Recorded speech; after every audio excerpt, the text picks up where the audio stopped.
Bismillahirrahmanirrahim.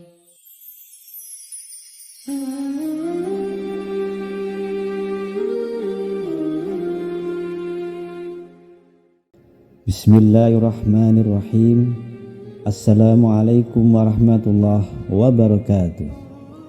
Alhamdulillah, kita bisa berjumpa lagi di channel ini.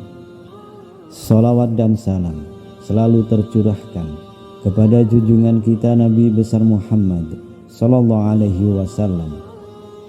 Allahumma sholli ala sayyidina Muhammad wa ala ali sayyidina Muhammad. Salah satu tanda kedatangan hari kiamat adalah kemunculan Dajjal di bumi. Kemunculan Dajjal untuk mengembara ke seluruh pelosok dunia agar orang-orang mengakui kekuasaannya dan menjadi pengikutnya. Sebagaimana sabda Rasulullah SAW, tidak ada satupun makhluk sejak Adam diciptakan hingga terjadinya kiamat yang fitnahnya lebih besar dari Dajjal. Hadis riwayat Muslim. Dajjal muncul sebagai sosok yang ahli dalam agama dan cerdas dalam ilmu pengetahuan. Sebab itulah banyak orang yang tertipu dengannya dan menganggap dirinya sebagai Tuhan. Sebagai penyebar fitnah terbesar di seluruh muka bumi, Dajjal memiliki sejumlah pengikut dalam beberapa kelompok. Sebagai muslim, kita perlu berhati-hati agar tidak terperangkap dalam tipuan Dajjal. Oleh karena itu, kita perlu memahami siapa saja yang termasuk pengikut Dajjal pada akhir zaman kelak. Namun sebelum lanjut, dengan kerendahan hati untuk bergabung dengan channel ini dengan cara menekan tombol loncengnya, sehingga kita bisa bersama-sama bertebar syiar melalui channel ini. Sahabat beriman yang dirahmati Allah, inilah 6 golongan pengikut Dajjal pada akhir zaman. Yang pertama adalah Yahudi. Ketika Dajjal membuat kerusakan dan menebar fitnah di muka bumi, ada kumpulan manusia pendukung utamanya, yakni mereka adalah orang-orang Yahudi. Sesuai dengan surah Al-Maidah ayat 64, Allah Subhanahu wa ta'ala berfirman, setiap mereka menyalakan api peperangan, Allah memadamkannya, dan mereka berusaha menimbulkan kerusakan di bumi, dan Allah tidak menyukai orang-orang yang berbuat kerusakan. Ayat tersebut tengah membicarakan tentang bangsa Yahudi, suatu bangsa yang digambarkan oleh Allah Subhanahu wa ta'ala sebagai bangsa yang suka membuat kekacauan di muka bumi dari zaman dahulu hingga sekarang. Dalil lainnya termaktub dalam sabda Rasulullah SAW.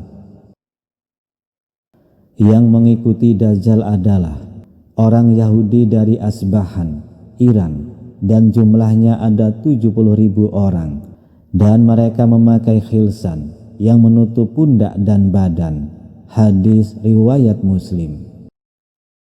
Kemudian yang kedua adalah pelaku seks menyimpang. Golongan orang-orang ini sudah disebut telah menjauh dari norma agama yang berlaku. Perkara ini sudah ditentang keras dalam ajaran agama Islam.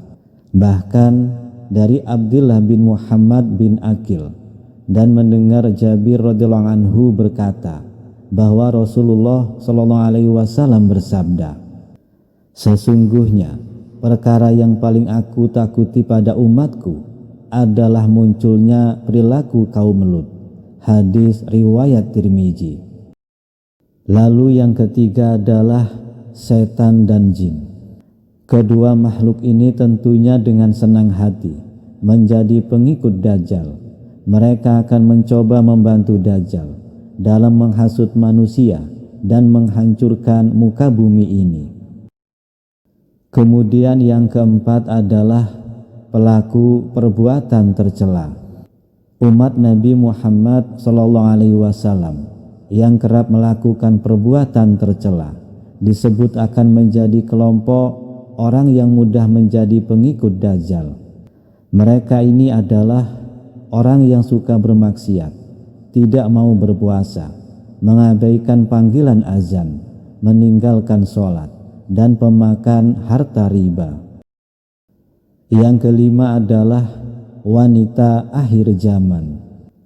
Para wanita akhir zaman disebut sebagai wanita yang memiliki keimanan paling lemah di bumi, sebagaimana disebut dalam salah satu riwayat hadis.